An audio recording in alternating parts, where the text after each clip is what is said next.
Au sommaire de ce 20h, l'arrivée de nouveaux matériels au profit des forces combattantes, du matériel de pointe salué au passage par une population en liesse convaincue d'une victoire certaine et accélérée sur les forces du mal. Soutien à la consommation et la production locale, 70 œuvres d'art pour orner les édifices des missions diplomatiques burkinabais. Au-delà de l'embellissement, ces œuvres d'art réceptionnées ce jour se veulent des vecteurs de l'identité culturelle burkinabé, dira le ministre en charge de la culture. Offensive agro-silvo-pastorale et halieutique au Burkina, 2 projets pour accélérer l'atteinte des objectifs de sécurité alimentaire et nutritionnelle. Une quête qui passe par la promotion de certaines filières via l'accroissement de la production et la création de chaînes de valeur, domaine d'intervention des 2 projets d'un coût de plus de 75 milliards de francs CFA. Une pluviométrie normale à excédentaire. Les prévisions de la saison pluvieuse sont connues pour parer au risque d'inondation et prévenir certaines maladies. Une opération spéciale de curage des caniveaux a été organisée dans la ville de Sia. Une action citoyenne qui a mobilisé autorités communales et riverains, comme vous le verrez en fin d'édition. Voilà pour les faits marquants de l'actualité ce soir. Madame, Monsieur, bonsoir. Ravi de vous retrouver pour vous informer au mieux sur la RTB. C'est parti depuis ce matin pour la 2e édition de la semaine régionale du Vivre Ensemble, une initiative de la région du Centre pour questionner la responsabilité individuelle et collective dans le processus de renforcement du ciment social. Pour cette édition, un accent est mis sur la lutte contre les inégalités sociales, gage de la restauration de la paix dans la région. Le coup d'envoi a été donné par une conférence publique suivie pour nous par Lassina Ouattara et Mariam Tamboura. Promotion de la paix et de la cohésion sociale dans la région du Centre, le gouverneur donne le top de départ des activités de la 2e édition de la semaine régionale du Vivre Ensemble à travers cette conférence publique. La rencontre explore les voies et moyens pour une cohabitation pacifique entre les communautés vivant dans cette partie du Burkina. Pour les organisateurs, cette conférence publique sert également de cadre pour contribuer à l'éducation citoyenne de la population. Nous avons choisi de mener cette conférence au bénéfice des fils et des filles de la région du Centre pour que nous puissions, main dans la main, nous entendre transcender nos divergences partisanes pour parler d'une seule même voix. Et la seule voix, c'est la paix que nous voulons. Cette initiative des autorités de la région du Centre s'étale sur une semaine. Elle va être ponctuée de plusieurs activités comme le dialogue intercommunautaire, la création d'espaces inclusifs, les séances de sensibilisation et d'échange. Durant cette semaine, l'accent sera mis sur des initiatives de la lutte contre la discrimination et les inégalités sociales. La construction de la paix et la nécessité de promouvoir le vivre ensemble en harmonie sont plus que jamais indispensables. Et la semaine régionale du vivre ensemble s'inscrit dans cette dynamique comme une réponse à ces défis. Cette noble initiative de la semaine régionale du vivre ensemble participe à la mise en œuvre du pilier 4 du plan d'action pour la stabilisation et le développement de la transition, qui est d'œuvrer à la réconciliation nationale et à la cohésion sociale.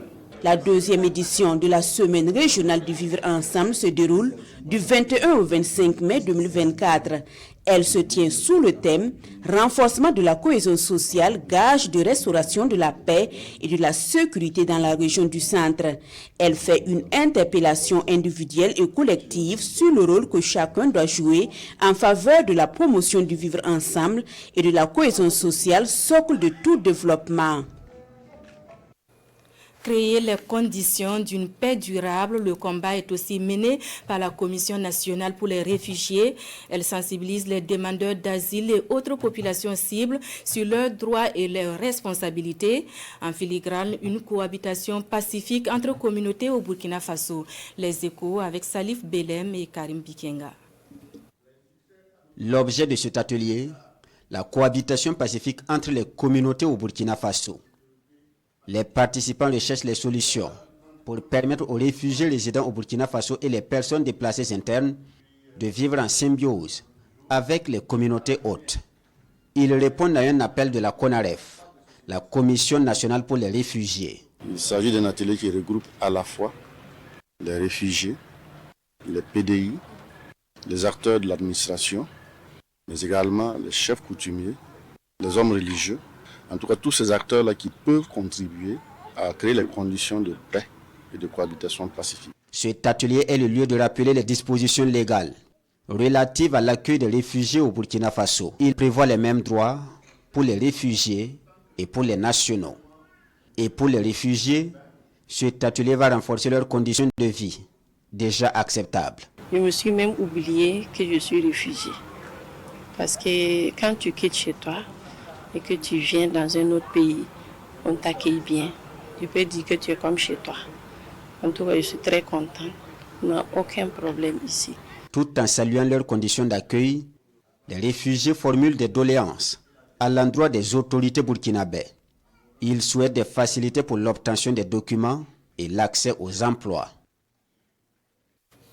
70 œuvres d'art pour orner les édifices abritant les missions diplomatiques burkinabais, des œuvres d'art porteuses de nos valeurs culturelles acquises dans le cadre de la mise en œuvre d'un décret gouvernemental datant de 2012. Le geste se veut un soutien du gouvernement à la création artistique tout en suscitant la consommation de la production locale. La cérémonie de réception des œuvres avec Salifou Belem et Mariama Tamboura. Ces œuvres sont composées de sculptures, de peintures, de batiks, de photographies et de dessins d'art. 70 au total, elles sont destinées aux missions et représentations diplomatiques des pays amis et frères du Burkina Faso. Chaque œuvre fait ressortir des scènes de vie quotidienne comme la vie de paysans, la cohésion sociale et le vivre ensemble. Des productions uniques pour mieux promouvoir et faciliter les échanges culturels avec les pays d'accueil. C'est des points de rayonnement que nous allons utiliser sans réserve pour faire en sorte que la culture burkinabé, qui est déjà assez bien connue, puisse davantage l'être. Donc je voudrais témoigner toute notre reconnaissance au ministère de la Culture qui a su donner un élan soutenu à la diplomatie culturelle. La remise du jour est la 4e phase du mécanisme d'acquisition des œuvres d'art au profit des édifices publics. Un mécanisme qui a pour finalité de soutenir la création artistique.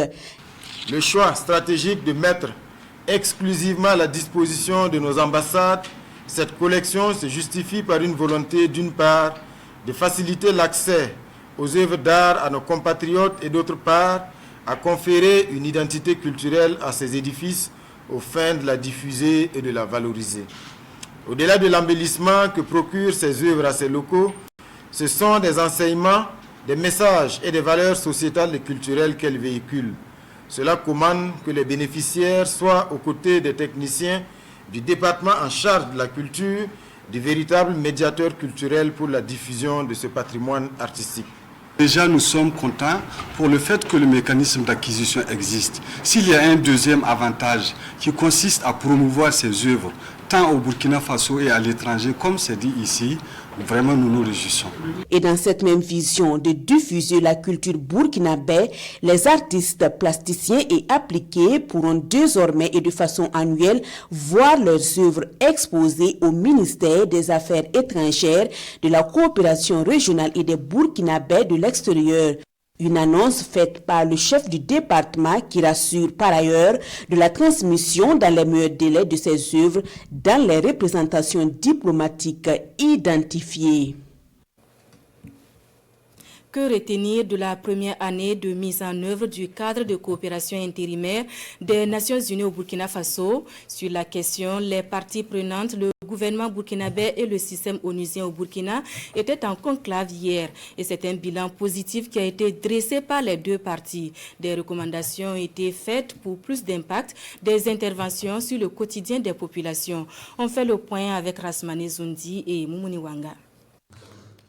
22% de ressources mobilisées dans le cadre de la mise en œuvre du plan d'action intérimaire 2023-2025 des Nations Unies pour le développement durable au Burkina Faso. C'est ce qui ressort de l'exposé des activités menées après une année de mise en œuvre du plan. Le comité d'orientation marque ici une halte pour faire le point des résultats atteints et dégager des perspectives pour 2024. Aujourd'hui, nous avons eu l'opportunité d'examiner le rapport qui a été préparé par le comité technique et qui fait le point tant du point de vue des activités, des résultats que ces activités ont permis d'atteindre, mais aussi d'évaluer ce qui nous reste en termes de parcours à faire pour atteindre les objectifs qui sont liés à chacun des résultats. Nous avons aussi eu l'occasion de voir ensemble la mobilisation des ressources financières qui a pu être faite. Les activités sont axées principalement sur 4 piliers. L'offensive agro-pastorale et halieutique, la lutte contre les changements climatiques, le renforcement des capacités des institutions et des communautés. On note sur la santé, l'éducation, l'assainissement et l'eau que plusieurs investissements ont été également réalisés. On note le chiffre phare de plus de 4 millions d'enfants qui ont bénéficié de la vaccination à la poliomyélite et plus d'1 million de femmes enceintes qui ont bénéficié des services sociaux, des services de santé. Des acquis engrangés certes, mais la partie burkinabé veut une réorientation des interventions pour faire face aux nombreux défis qui restent à relever. Il faut par exemple prioriser la réalisation d'infrastructures au profit des populations en lieu et place des séances de sensibilisation. Quand on me dit qu'on a construit une école dans une localité, ça c'est du concret. Quand on me dit qu'on a équipé les hôpitaux, ça c'est du concret. J'ai vu effectivement ça dans le rapport. Mais j'estime qu'on peut travailler à réduire les activités soft pour aller véritablement vers des activités qui peuvent produire des résultats. Un autre aspect qui me semble très important, c'est de faire en sorte que si on injecte de l'argent pour réaliser des activités, qu'on puisse ressentir ça dans l'économie. Élaboré en juin dernier, le plan intérimaire constitue l'offre des Nations Unies pour le Burkina Faso.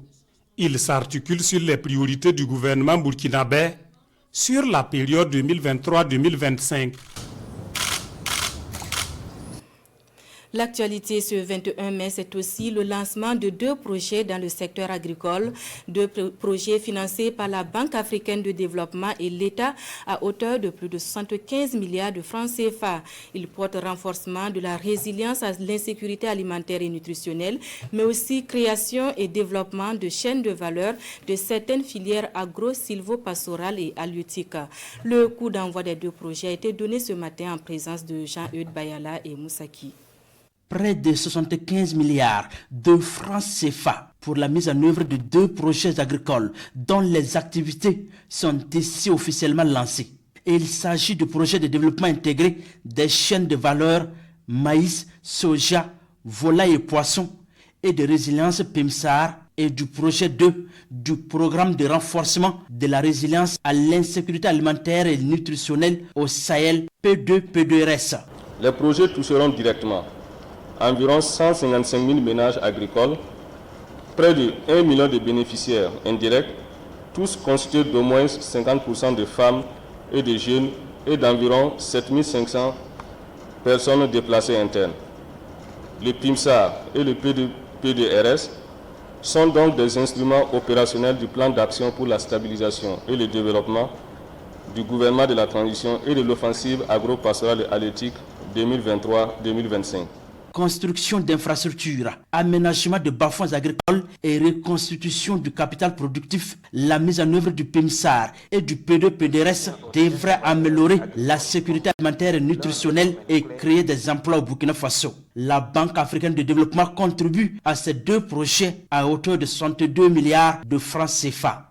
Le soutien apporté à ces 2 projets témoigne de la disponibilité de la Banque africaine de développement à renforcer ses interventions au profit du secteur agro-pastoral au Burkina Faso, surtout au moment où le pays est résolument engagé dans la mise en œuvre de l'offensive agro-pastorale et halieutique 2023-2025. Pour bénéficier durablement des fruits de ces projets, il est nécessaire pour nous producteurs de travailler pour une gestion vertueuse des investissements qui seront réalisés à notre profit par les deux projets. L'amélioration des conditions de vie des populations et l'atténuation des effets néfastes des changements climatiques sont également au programme. Le PIMSAR couvre les régions de la boucle du Moun, du centre-ouest et des hauts bassins. Le P2-P2RS va être exécuté dans 33 communes de 6 régions, dont le plateau central et le nord, pour une période de 5 ans.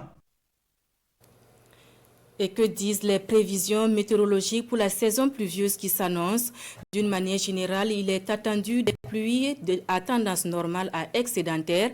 L'invite est donc faite pour des mesures idoines de prévention des risques d'inondation et de maladies qui pourraient en découler. Le point avec Moussa Ouedraogo et Wenyam Achille Kabouri.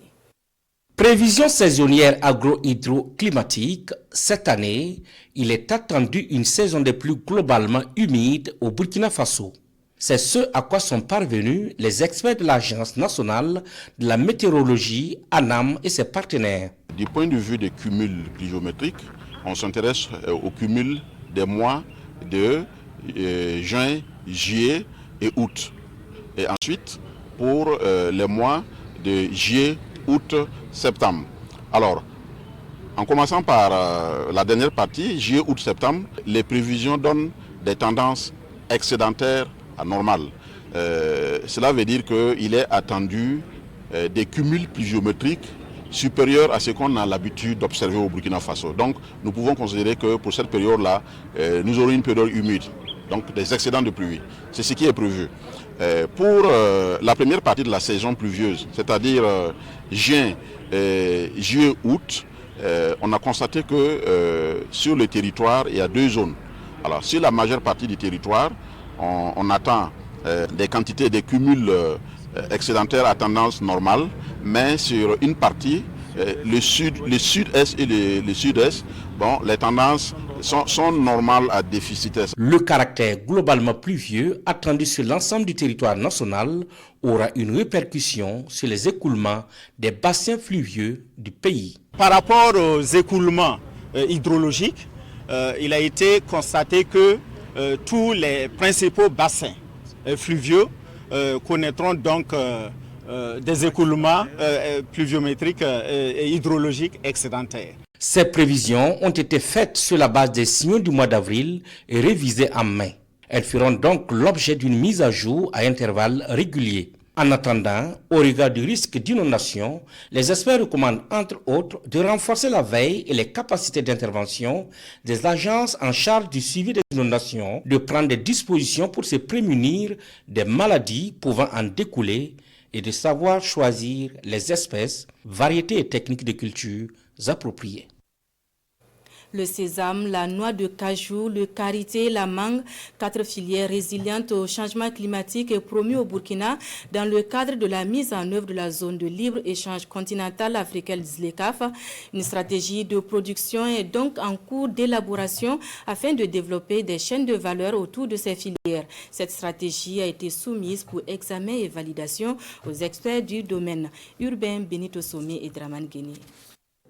Après 2 ans d'exercice, la stratégie nationale de mise en œuvre de la ZLECAf, la zone de libre-échange continentale africaine, parle de résilience au changement climatique. Une stratégie additionnelle se valide ici pour mettre l'accent sur des produits à forte valeur ajoutée. Selon cette deuxième stratégie, le Burkina s'engage à proposer au continent des huiles, graisses végétales et fruits dont la production résiste au changement climatique. Au Burkina Faso, il y a 4 filières en tout cas qui ont été retenues. La filière sésame, la filière mangue, la filière karité et la filière anacarde, qui, je rappelle, en tout cas, sont aussi des filières qui ont été retenues comme filières porteuses pour le Burkina Faso. C'est vraiment encore renforcer davantage les capacités au niveau des filières retenues, de faire en sorte que, en tout cas, ces filières puissent contribuer pleinement au développement du pays, à travers, en tout cas, la promotion des échanges africains. Après le Togo, le Sénégal et la Gambie, le Burkina bénéficie de l'accompagnement de la Commission des Nations Unies sur le commerce et le développement. L'ambition est de développer des chaînes de valeur vertes. C'est de soutenir le développement de chaînes de valeur vertes, durables donc, et résilientes au changement climatique, et aussi qui peuvent être des moteurs d'intégration régionale à travers le développement du commerce. Donc ce sont en fait des filières importantes du point de vue commercial intra-africain, et ce sont des filières qui ont un potentiel pour le développement de l'utilisation du commerce comme outil de protection de l'environnement. Donc pas forcément une difficulté, mais plutôt un intérêt régional et continental et un intérêt en termes de durabilité. Cette stratégie va rendre beaucoup plus compétitifs les produits burkinabés sur le marché libéral africain, fort de 54 pays. Donner à tout nouveau véhicule une identité dès son entrée sur le territoire national, le ministère en charge des Transports multiplie les actions pour satisfaire la demande. Il vient d'ouvrir un guichet de plus pour l'immatriculation temporaire des véhicules. La coupure du ruban avec Roger Kam et Moumouni Wanga. Une coupure de ruban, puis le dévoilement de cette enseigne qui marque l'inauguration de ce guichet. Un guichet destiné à l'immatriculation temporaire des véhicules dans les séries W et 2xW. Il est situé au quartier Ouaga 2000 et vient en appui à un premier guichet inauguré en octobre 2023 pour faire face à une demande grandissante. Lorsqu'on met un service en place, il faut travailler à faire en sorte de faciliter son accessibilité. Et c'est en cela que nous travaillons à ouvrir l'ensemble de ces guichets-là pour faciliter la tâche à tous ceux qui veulent bien accepter de s'engager à aller vers cette immatriculation qui, du reste, devrait interpeller toute personne. Circuler aujourd'hui avec un engin à 2 roues ou 4 roues sans immatriculation, c'est se mettre soi-même en danger, mais également c'est créer une insécurité pour les autres. Ce site est implémenté par une société de droit burkinabé, Supernet Technology Holding. Il peut accueillir 80 véhicules simultanément pour une procédure qui minimise les pertes de temps. Quand vous arrivez ici avec votre véhicule, soit 2 roues ou plus, vous passez par le circuit, est très simple. Vous passez par la caisse, vous payez et votre dossier est enregistré. S'il est bon, il est traité. En 5-10 minutes, vous avez votre immatriculation provisoire et vous vaquez à vos occupations. L'immatriculation temporaire a une validité de 60 jours. Des guichets du même genre sont également ouverts à Bobo-Dioulasso, Banfora, Saint-Cancé et Dakola en vue de mieux satisfaire la demande. Les candidats aux examens nationaux de certification en éducation non formelle sont en composition depuis hier. Plus de 300 candidats sont en liste dans la boucle du Mouhoun, nous disent Siden Yiden Ouedraogo et Karim Ouedraogo qui nous font écho du coup d'envoi des épreuves. C'est ici à l'école primaire Béré de Dédougou que le haut-commissaire du Mouhoun lance officiellement les épreuves de l'examen de certification en éducation non formelle. Et c'est à travers l'ouverture de l'enveloppe contenant les premiers sujets. C'est un grand jour pour nous. Il y a un peu de stress. Sinon, on s'est bien préparé et on espère que cela va bien se passer. Comme c'est ma première fois, il y a un peu de peur, mais ça va aller. En termes d'épreuves, il s'agit justement de l'étude de texte, voilà, de l'étude de texte en langue, voilà, et de l'épreuve de calcul qui comprend opération et problème.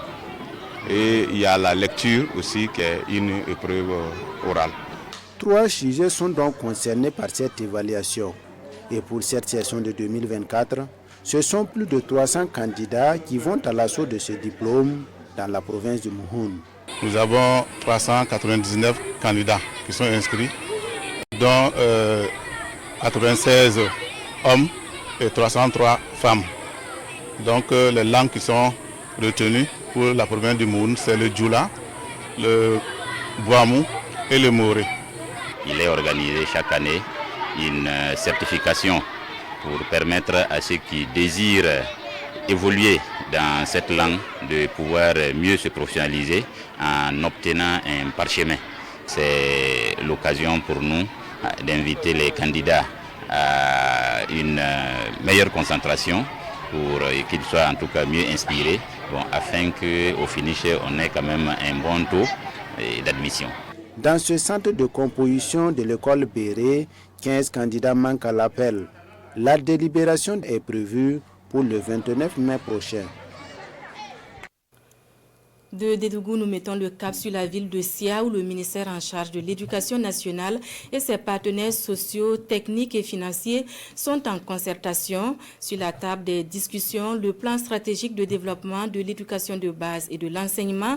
Il se donne 5 jours pour évaluer les performances techniques et financières de ce sous-secteur. Donc, Maneka Ien et Adama Julien Dambélé.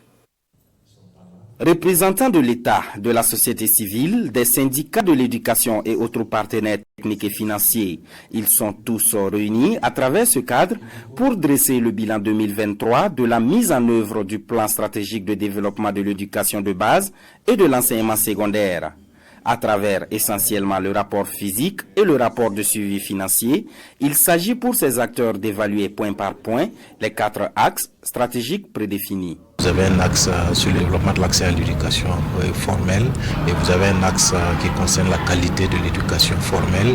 Vous avez un axe sur le développement de l'éducation non formelle. Vous avez également un axe qui concerne le pilotage. Il s'agit donc de l'ensemble des actions qui sont entreprises pour assurer la coordination et la communication au niveau donc, du ministère en charge de l'éducation nationale. L'atelier est un atelier technique qui va servir en réalité, qui va préparer la rencontre des décideurs à venir dans les 2 semaines, au cours de laquelle les conclusions qui vont être arrêtées au cours de cette semaine vont servir de base pour les orientations pour l'année 2024. D'ores et déjà, les acteurs présents réaffirment leur disponibilité à toujours accompagner l'État pour l'amélioration de l'offre éducative. Quand nous regardons la situation donc de la prise en charge des enfants déplacés, en 2023, on a atteint 52%. Vous voyez, donc ce qui est important.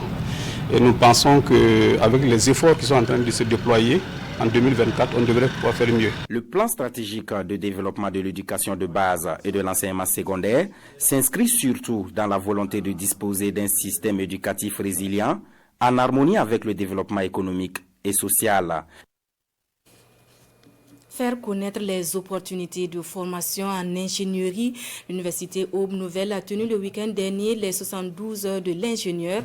Enseignement des filières à haute technologie numérique dans un environnement innovant est le thème retenu pour ces journées qui se voulaient également un cadre d'échange entre étudiants sur les enjeux sociaux et environnementaux du moment. Gérard Sommet et Moussaki. 72 heures de l'ingénieur à l'Université Aube Nouvelle de Ouagadougou. Un rendez-vous de partage d'expériences mis à profit pour échanger sur les nouvelles technologies et partager des idées innovantes pour l'avenir de l'ingénierie au Burkina Faso. Cet événement se place comme une tribune pour valoriser le travail de l'ingénieur. Tous les pays, pour se développer, ont dû recourir aux ingénieurs. C'est incontournable.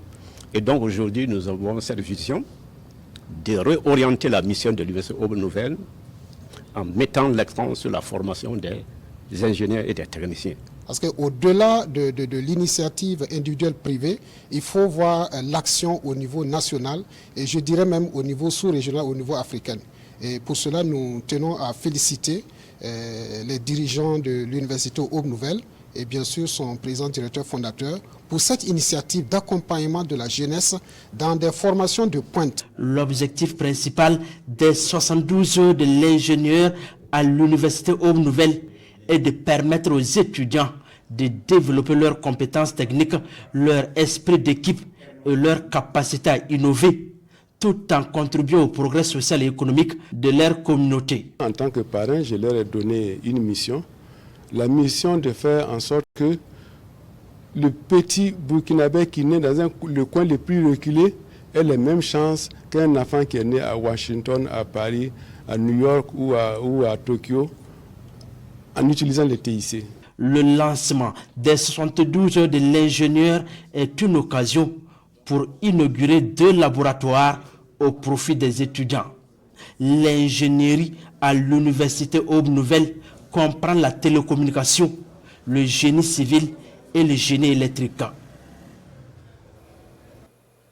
une pluviométrie à tendance normale à excédentaire. Les prévisions agroclimatiques de la présente saison sont connues, je le disais plus haut, pour réduire les risques d'inondation et prévenir certaines maladies comme le palu et la dengue. Une opération spéciale de curage des caniveaux a eu lieu dans la ville de Sia. Une opération qui a mobilisé autorités communales et populations riveraines avec à la clé plus de 40 km de caniveaux curés. Amzad Ganame, Sayouba Mambone et Salam Dabal. Tous mobilisés comme un seul homme, forces de défense et de sécurité, autorités administratives, population civile, prennent d'assaut les artères de la ville de Sia, munis de pelles, de brouettes, de pioches, bref. Ces hommes et femmes vont assainir quelques caniveaux pour faciliter l'écoulement des eaux de ruissellement à l'orée de la saison des pluies. Premièrement, c'est de limiter les risques d'inondation cette année, parce que quand les caniveaux sont curés, l'eau circule normalement. Deuxième élément, c'est de parer à la résurgence de l'épidémie de dengue, comme nous avons connu l'année dernière, qui a malheureusement fait énormément de victimes. Et troisièmement aussi le paludisme qui est saisonnier dans la zone. Donc en détruisant les gîtes larvaires, on parvient à annuler les risques de dengue et de paludisme. Au total, plus de 40 km de caniveaux ont été débarrassés d'ordures, des ordures qui obstruaient le passage des eaux. C'est à cœur joie donc que les riverains ont pris part aux côtés des 1500 stagiaires venus des écoles de formation des forces de défense et de sécurité. Cette forte mobilisation communautaire est la preuve d'un changement de comportement. Il faut dire que la prise de conscience commence à s'installer parce que le message a été lancé par les autorités communales et les acteurs aussi l'ont compris, les citoyens l'ont compris et ils commencent à se mobiliser. C'est de dire aux gens qui ont l'habitude souvent de jeter des ordures dans les caniveaux, d'éviter, avec la saison pluvieuse qui s'annonce, voilà, souvent c'est pas simple. L'opération spéciale de curage de caniveaux s'inscrit dans le cadre de l'initiative présidentielle pour le développement communautaire. Le président de la délégation spéciale de la commune de Bobo-Dioulasso a salué et encouragé la participation citoyenne. Il a également exhorté les populations riveraines à s'approprier les dispositifs de drainage et d'évacuation des eaux de ruissellement. Je le disais en titre, la force de frappe des forces armées nationales se renforce avec l'arrivée cet après-midi de nouveaux équipements, des équipements accueillis par une population en liesse convaincue d'une victoire certaine et accélérée sur les forces du mal. Le constat avec Sekou Zongo.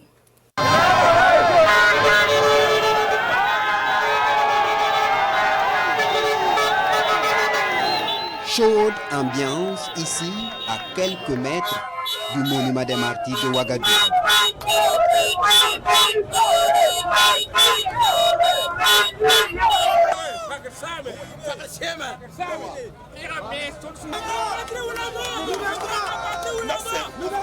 La foule est hystérique. Population de tous les âges est sortie pour être témoin d'une concrétisation d'une promesse du chef de l'État. Du matériel militaire de tout type et de dernière génération, escorté par une population en communion avec son armée. Aujourd'hui, c'est un sentiment de joie, c'est un sentiment de fierté qui nous anime.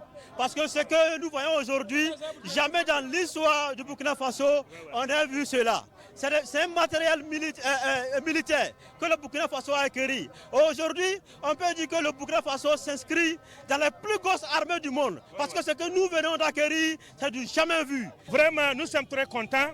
Depuis les 13h, on a sorti jusqu'à le contournement de la rentrée de Bobo-Dioulasso. Pour dire que nous sommes fiers du président capitaine Ibrahim Traoré. Combat le Burkina Faso! Combat le Burkina Faso! Voilà. Je vais préciser au peuple burkinabé que c'est l'argent du peuple qui a permis d'avoir tous ces matériels-là. C'est le peuple burkinabé qui contribue à financer sa guerre. On ne doit en personne, on est souverain. Donc nous sommes là avec le capitaine Ibrahim Traoré jusqu'à nouvel ordre. En attendant, c'est une population toujours mobilisée qui refuse de quitter cette place. Promotion de la paix et de la cohésion sociale, on en reparle avec cette prière dite dimanche dernier. Elle a été organisée par le mouvement citoyen Afrique Burkimbi qui a réuni différents courants religieux autour de l'intérêt supérieur de la nation. Occasion d'appeler l'ensemble des Burkinabés à faire bloc derrière les forces patriotiques engagées pour la libération du pays. Alassane Kendribego et Jérôme Tendano. La laïcité au Burkina Faso s'exprime cet après-midi ici au terrain du quartier Bissiguin, dans l'arrondissement numéro 3 de Ouagadougou. À cette tribune, dressée par le mouvement citoyen Afrique Burkimbi, se succèdent des représentants de communautés religieuses, tous pris pour la paix au Burkina Faso. Avec la prière, nous trouvons en tout cas toujours la paix. Nous voyons que vraiment la situation est en train d'amorcer. Je sais qu'en tout cas, d'ici là, en tout cas, on va pouvoir vraiment faire quelque chose de mieux. La bravoure des forces combattantes, soutenues par les efforts du gouvernement de la transition, sont également reconnus et salués. L'union sacrée dans la tolérance est identifiée ici comme la panacée pour le triomphe du Burkina Faso. Cette initiative de réunir différentes confessions religieuses afin qu'ils prient ensemble pour la paix dans notre pays est une bonne chose. Des prestations d'artistes sur fond de prière et d'encouragement pour tous les défenseurs du Burkina, le mouvement citoyen Afrique Burkimbi entend poursuivre ses actions de sensibilisation dans une démarche d'inclusion et de participation active. En sport, les étalons cadets seront demain face aux cadets du Mélan. À l'issue de leur dernier entraînement, ils ont reçu la visite de l'ambassadeur du Burkina au Ghana. Les images avec nos envoyés spéciaux Nongba Kouda et Ali Traoré. Avec 4 points plus 2, c'est dans la peau du leader de la poule B que le Burkina Faso va aborder ce mercredi son dernier match face au Niger. Les étalons cadets ont leur destin en main et doivent finir en beauté cette première phase. Mais Oscar Barrow préfère jouer la carte de la prudence. On est premier de nom, sinon toutes les équipes sont à mesure de se qualifier. C'est-à-dire que nous devrons rester focus sur le match, comme si c'était le dernier match qu'il fallait gagner pour pouvoir continuer la course. Donc nous allons l'aborder avec toute la sérénité et puis voilà tout l'engagement qu'il nous faut. Comme vous le savez, avec la résilience qu'on connaît, nous allons être résilients sur ce match pour pouvoir passer. Pour passer ce premier tour et jouer la demi-finale de ce tournoi FOAB, l'encadrement technique des étalons cadets est au four et au moulin. Gestion des petits espaces, attaque placée, transition rapide et surtout le bloc bas pour ne pas prendre de but. Tous ces exercices sont répétés à cette dernière séance. Des répétitions qui devraient permettre à ces garçons de monter en puissance. Nous avons regardé cette équipe nigérienne, nous avons vu peut-être ce que nous pouvons dire que des failles, des insuffisances. Nous travaillons pour essayer d'appuyer sur ces insuffisances pour nous créer des opportunités de placer le ballon dans les filets et également travailler pour ne pas créer des opportunités pour cette équipe aussi et voilà, rester dans toute la sérénité et puis voilà, vers la fin du match, ne pas être en difficulté, comme je l'ai dit. Et dans ce sens, nous pensons que tout ce que nous avons fait ce matin nous permet d'être d'abord dans la fraîcheur, parce que c'est des matchs où il faut être vraiment dans toute sa fraîcheur, dans toute sa plénitude physique. La forme physique est un des aspects déterminants pour l'issue de cette rencontre. Cette séance d'entraînement a pris fin par des encouragements et des conseils à l'endroit de ces 20 joueurs. Le même exercice est effectué ici par l'ambassadeur du Burkina Faso au Ghana lors de sa visite à l'hôtel de l'équipe. Ils sont jeunes, et il faut être à leur côté, il faut les encourager, il faut leur parler. Et c'est ce que nous sommes venus avec une équipe de l'ambassade accompagnée par la représentation de la communauté burkinabé à Accra ici pour relancer la motivation à la veille d'un match qui est capital pour eux et qui doit leur permettre de se qualifier pour la suite de la compétition. En plus de mobiliser la communauté burkinabé vivant au Ghana à se déplacer au stade ce mercredi pour pousser les étalons cadets à la victoire, David Cabri a promis aux joueurs une prime en cas de qualification. Bonne chance donc aux étalons cadets. Merci d'avoir suivi ce 20h qui s'achève. L'actualité revient à 23h dans une présentation de Isia Kanana. Agréable soirée en compagnie des programmes de la télévision du Burkina. Demain.